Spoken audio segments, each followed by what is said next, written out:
Todos os programas vistos até agora executam os comandos de forma linear, ou seja, um depois do outro.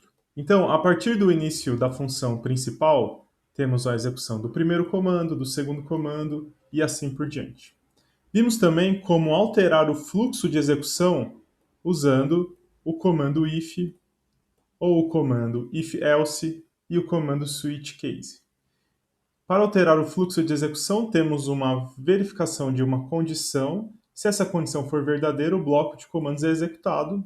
Se não for verdadeira, esse bloco é pulado. Em algumas situações, é importante executar o mesmo bloco de comandos várias vezes. Vamos supor que a sua tarefa é escrever um programa que calcule a tabuada do 7. Vamos ver como seria esse programa. Vou criar aqui o programa tabuada, incluir a biblioteca padrão de entrada e saída, declarar a função principal, que é o ponto de início do nosso programa, inicializar uma variável i com o valor de 0 e vou imprimir o valor de i vezes 7 e pular linha. Então, i vezes 7. Relembrando o comando printf, temos aqui um modificador que vai ser substituído pela primeira expressão depois da vírgula, quando acaba a string do printf. O segundo modificador vai ser substituído pelo resultado dessa expressão, i vezes 7.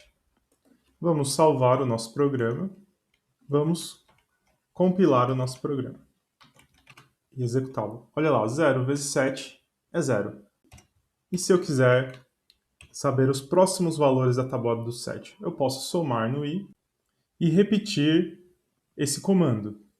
Vamos ver qual é o resultado. 1 vezes 7 igual a 7. Mais uma vez eu posso somar 1 na variável i, repetir o comando. E assim por diante.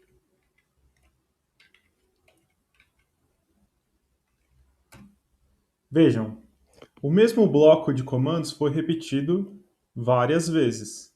No caso da tabuada, eu quero repeti-lo mais 3 vezes. E aí, finalmente, eu tenho a execução de um programa que calcula toda a tabuada do 7. Podemos usar comandos repetitivos para criar laços que vão repetir blocos de comandos enquanto uma condição for verdadeira.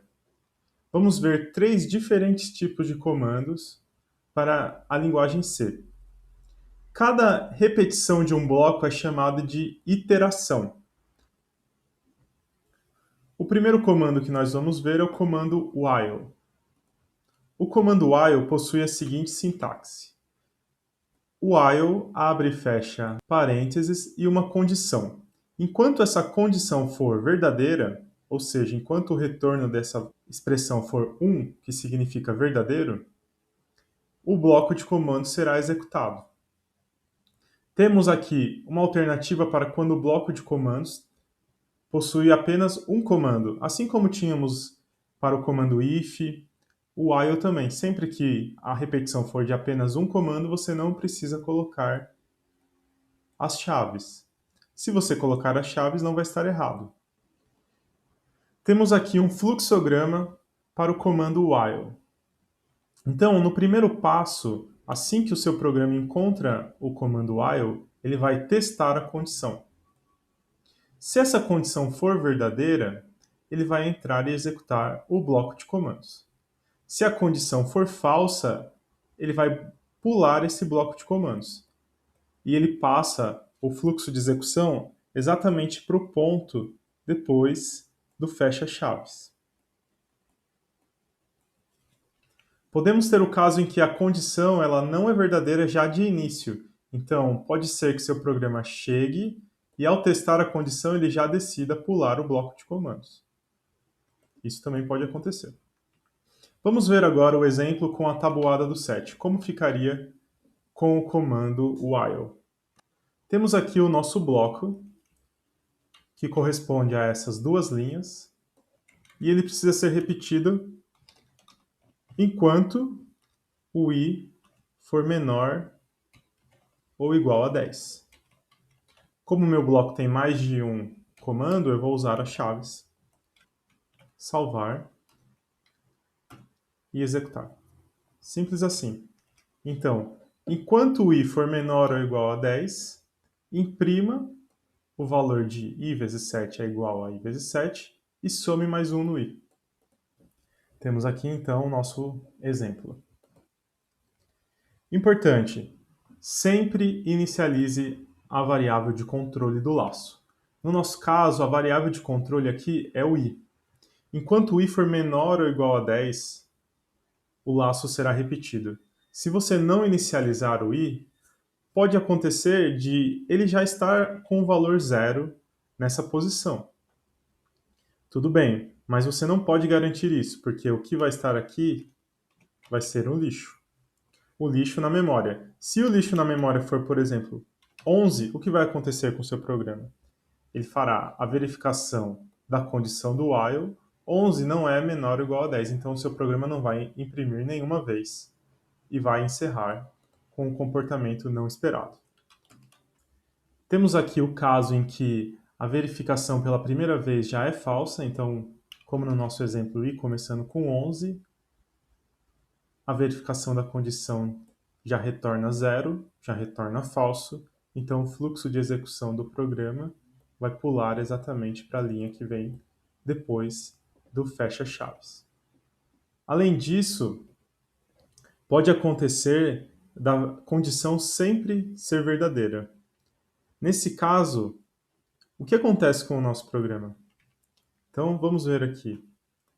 Se nós tivéssemos escrito i igual a zero, enquanto i for maior ou igual a zero.